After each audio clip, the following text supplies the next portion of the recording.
নকল সোনা বন্ধক দিতে গিয়ে হাতে নাতে পাকড়াও এক ব্যক্তি। ঘটনাটি ঘটেছে আজ খানাকুল থানার অন্তর্গত রামনগর বাসস্ট্যান্ড সংলগ্ন এলাকায়। জানা গেছে এদিন ওই সোনার দোকানে এক ব্যক্তি একটি সোনার চেন বন্ধক দিতে আসেন। দোকানদার পরীক্ষা করে তৎক্ষণাৎ ধরে পেলে সোনার চেনটি আসল নয়, নকল। তৎপর দোকানদার ওই ব্যক্তিকে জিজ্ঞাসাবাদ করলে ব্যক্তির কথাতে অসঙ্গতি মেলে। তখন ওই ব্যক্তি চেনটি নিয়ে দোকান থেকে দৌড় দিলে তাকে ধরে ফেলে স্থানীয় দোকানদাররা। তৎক্ষণাৎ খবর দেওয়া হয় খানাকুল থানায়। ঘটনাস্থলে পৌঁছয় খানাকুল থানার পুলিশ ও ব্যক্তিকে আটক করে নিয়ে যায়। এই বিষয়ে আরো কি জানা যাচ্ছে দেখুন বিস্তারিত। 24 আওয়ার্স আরামবাগের রিপোর্ট। আচ্ছা দাদা লিকুইড দিয়ে বন্ধ দিয়ে রাখছিল, দিয়ে গলিছে যাই গলে যাচ্ছিল, ও ছুটে পালিয়ে যাচ্ছে, ধরেছে সবাই মিলে, ধরে আপনাদের ওই থানায় ফোন করেছিলাম আমরা।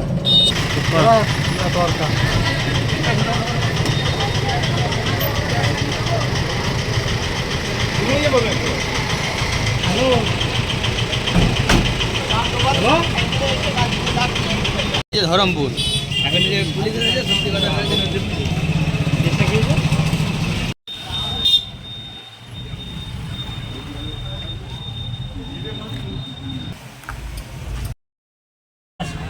কাস্টমার এসে আমাকে দোকানে সোনার একটা চেন বন্ধকি দেয়। চেনটার মানে হাতে ধরে দেখলাম যে ওইটা ওয়েটটা সেই সোনার মতো নয়। তা আমি সেই জন্য আবার একটা আপনাদের কোষ্ঠী পাথর দিয়ে আমি চেক করলাম। চেক করার পর দেখলাম ওতে কোনো সোনা নাই, ঠিক আছে। তারপর ওনাকে উনি আমার হাত থেকে চেনটা নিয়ে ছুটে পালিয়ে যায়।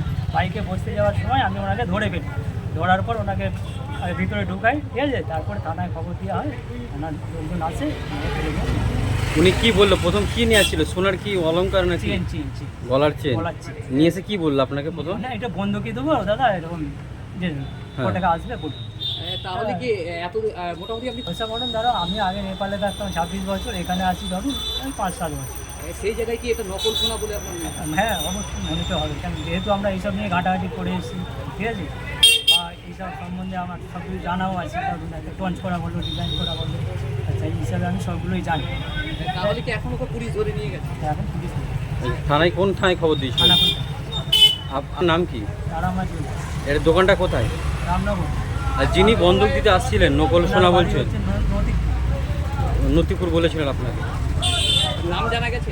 না, নামটা এখনো নামটা ওটা সত্যি না, নামটা হ্যাঁ আমার নাম হচ্ছে চাঁদু পাল।